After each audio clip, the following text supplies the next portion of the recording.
I'm not sure how it's possible to become even more angry with someone after you've reached the point of wanting to kill them, but that's the state of outrageous agitation the religious leaders had reached regarding Jesus.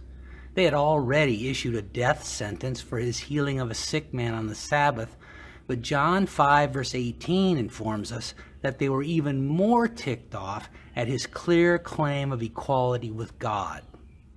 And Jesus refused to back down from this. For the next 5 verses, Jesus declared in no uncertain terms that everything he did and said was an exact reflection of the Heavenly Father, and that he should be honored in the same way the Father is. And there you have it. That's why the Jewish elite was so mad.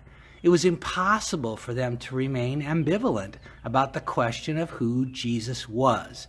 The testimony of his life was crowding them toward a decision point, one they were violently resisting, because to embrace the truth of his divinity would have required that they surrender to his lordship.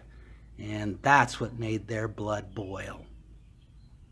However, for the rest of us, there's wonderful news here. Jesus is God.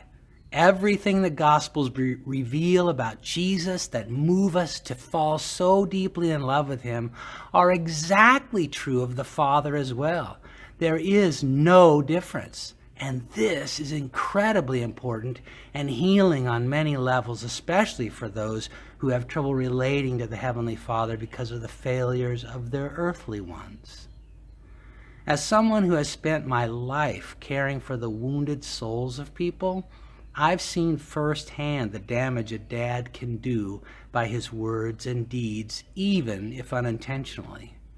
The devil loves to exploit a man's brokenness to inflict painful scars on his children and thereby cause them to recoil from the love of God. What better way for Satan to keep someone imprisoned in their hurt than to emotionally cut them off from the only one who can free them? But Jesus is the answer. He put on display the Father heart of God. The closer we examine his life, the more we see of what God is really like, and the more any barriers melt away. So if you've been victimized by this strategy of the enemy to prevent you from experiencing the healing embrace of the lover of your soul, let me stand with you today as you welcome the Son to introduce you to the Father.